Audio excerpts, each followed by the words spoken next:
ya. Oke, baiklah. Marcel, silakan duduk di kursi dulu, kita ngobrol-ngobrol. Di sebelah mana?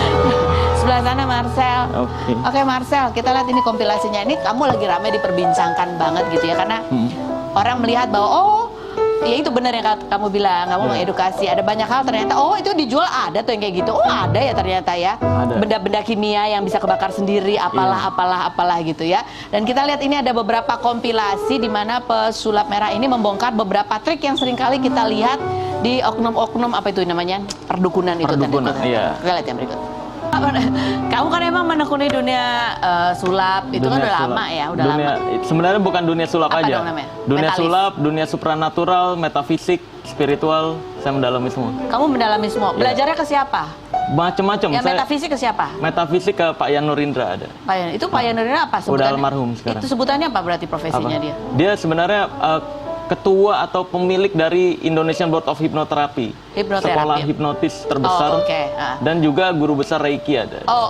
Terus kalau yang lain-lain belajarnya sama? Cuma satu orang aja atau banyak guru? Saya belajar tuh banyak orang. Jadi setiap orang yang saya ketemui, saya cari tahu nih kelebihan dia apa, terus saya sharing. Misalnya contoh kelebihan apa misalnya? Kayak misalkan tahu rahasia perdukunan tentang jenglot. Saya cari tahu tentang jenglot itu sebenarnya apa, sejarahnya bagaimana.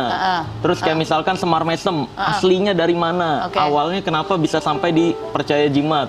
Saya cari terus. Siapa itu kalau kamu belajar Semar Mesem tuh? Macem-macem ya. Macem-macem. Iya, nggak bisa disebutkan satu. Profesinya apa aja? Tadi kan ada Master Reiki, hipnoterapi, terus apa lagi? Profesinya tuh ada yang backgroundnya memang pecinta wayang, backgroundnya ada yang hipnoterapi atau hipnotis, ada yang backgroundnya pengobatan tradisional. Pengobatan tradisional. Jadi macam-macam. Pengobatan tradisional pakai apa? Pakai gitu-gitu. Pakai yang energi, EFT, iya. Ada yang pakai energi, ada yang EFT tuh nggak EFT?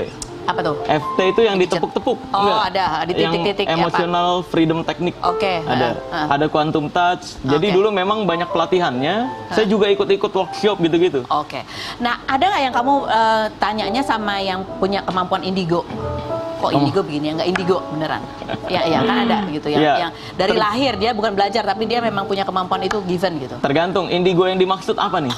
Ya, dia punya kelebihan bisa misalnya bisa punya lebih sensitif untuk melihat yang tidak kamu bisa lihat. Ada kan yang kayak gitu. Ada yang bisa dapat potongan-potongan gambar yang ternyata kejadian beberapa saat kemudian gitu. Atau indigo yang bisa macam-macam kan. Kalau indigo yang bisa melihat apa yang orang lain tidak bisa lihat, saya nggak percaya. Kenapa nggak percaya? Karena halu itu masuknya bagi saya. Halu. Kamu dapat pemikiran bahwa itu halu karena dia bisa lihat kan, kamu nggak bisa lihat. Dari mana kamu tahu dia? Beberapa kali saya udah buktikan soalnya. Gimana, kayak misalkan, lu bisa ngelihat nih. Iya betul bisa ngelihat. Ya udah, jinnya ada di mana? Ada di sini nih. Bisa komunikasi, bisa. Kepala jinnya ke arah mana? Ke arah depan. Ya. Bisa komunikasi ya. Jinnya ke arah depan. Sekarang gue tulisin 5 angka di sini, gue kasih lihat ke jinnya. Nah, lu tanya ke jinnya, angka yang gue tulis berapa? Ya kali jinnya nggak bisa, beda kali angkanya.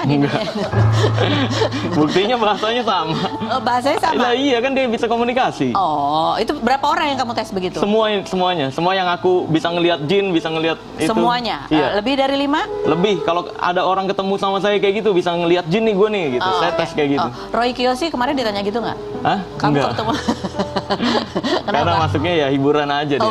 Masuknya hiburan aja. Kamu nggak percaya kalau dia punya kemampuan indigo? Lo nggak percaya nggak apa-apa kan? Nggak apa-apa sih. Iya dong.